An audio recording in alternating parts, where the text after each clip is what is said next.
communication, leadership, accomplishment, empowerment, connection, inspiration, strength, youth, a vision, determination.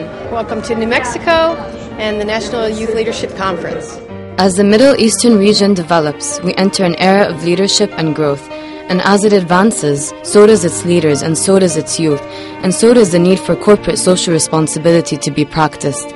A region built on tradition, culture, and a strong foundation reveals a generation of young leaders that will be able to make the vision of the Arab world possible.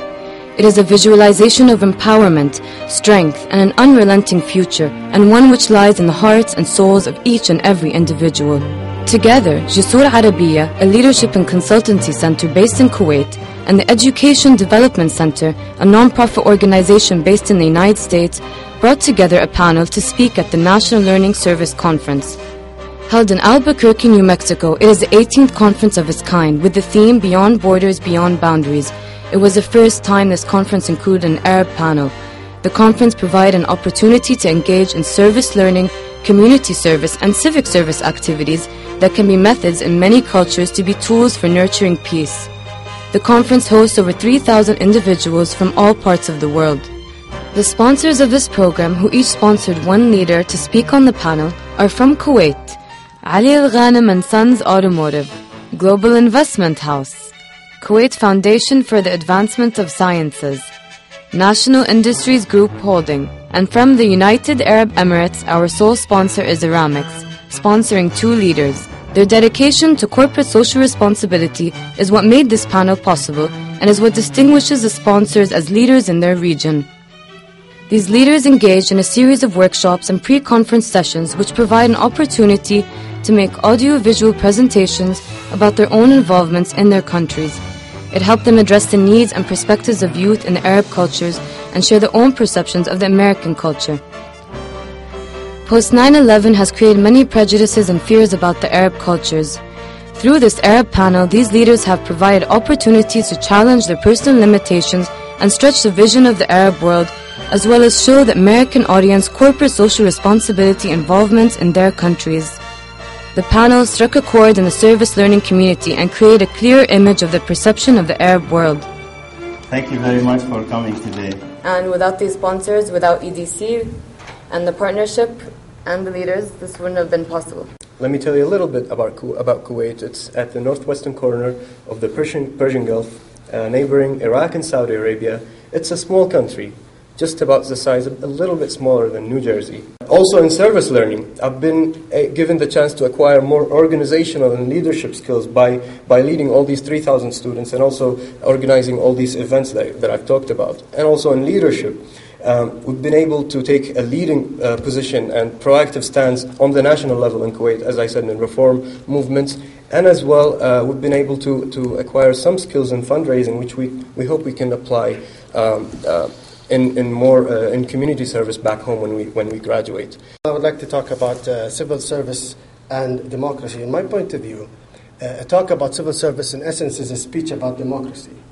To have a civil service society, you need to have a democratic culture in which embraces and fosters this civil service.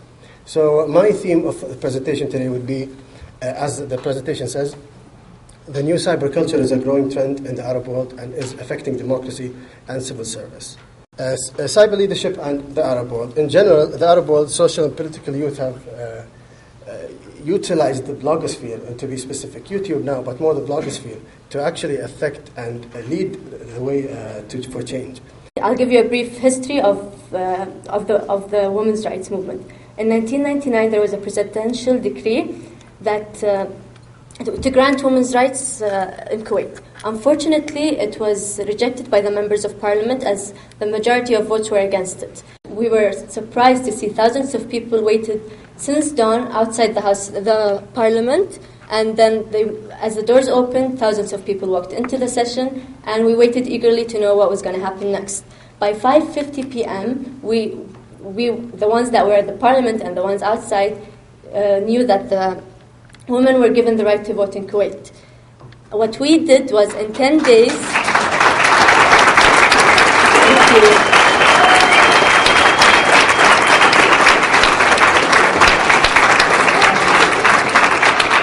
Thank you. So this was the first parliamentary elections where women actually had their political rights.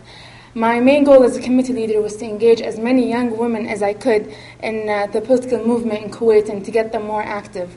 As a committee leader, we had to organize debates, spread awareness, and involve as many people as possible and to create young leaders.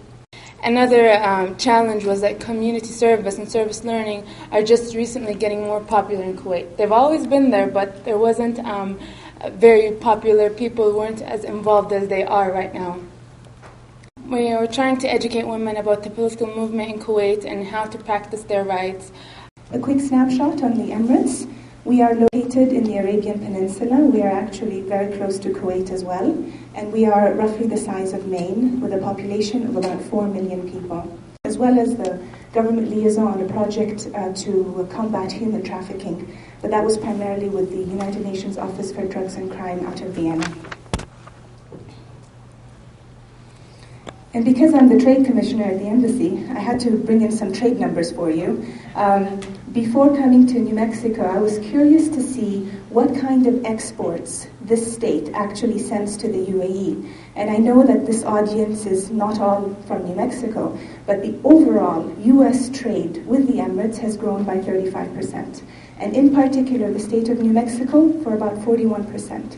So if goods can make their way to the UAE, I figure projects such as this, a conference of this nature, your ideas, your service learning projects are all things that we can certainly learn from.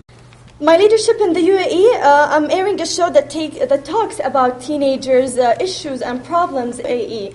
I know that women, such as myself and my colleagues who are here, are able to do something. Whether it's going to be a good thing or a bad thing, we know that we could change something. To conclude, what's really fascinating about us, 6 of us, what links us together despite our differences is that we have all struggled to overcome passivity, patriarchy, and society is resistant to change. And we are only beginning to instill a culture of service learning and youth leadership in our society. On behalf of my colleagues, I would like to end my statement by saying it is about time that our voices are heard in our region and beyond. Thank you. The power of personal presence can't be overestimated in an event like this, where you have the Arab youth representative here face-to-face with American and other global participants. A phenomenal opportunity for these young people, a phenomenal representation of Arab youth. This is a big step for Jsoor Arabia and the Education Development Center to actually come together and to make this program possible. As well, our sponsors have really contributed to bringing these leaders to speak in this panel. I think this is a big step for reform in the Arab world, and it's a big step to developing potential leadership in Arab youth and to actually enter into an era of transformation. Corporate social responsibility is an important concept that is entering the Arab world, and it is important for us to promote that and to actually link that with leadership in the Arab world, especially with youth. Young people in the United States, they know a little about Arab leaders and vice versa. I believe that we have responsibility to work on changing the stereotype and just showing the human face of Arab leaders and American youth leaders. I am grateful to be part of this initiative, and I feel obligated to try to work in taking this into next step by bringing more Arab leaders from Egypt, Jordan, Lebanon, and different parts of the Arab countries to share their experiences. With programs, sponsors, and leaders such as these, we hope to make this vision of leadership and growth possible. We aim at bridging your potential.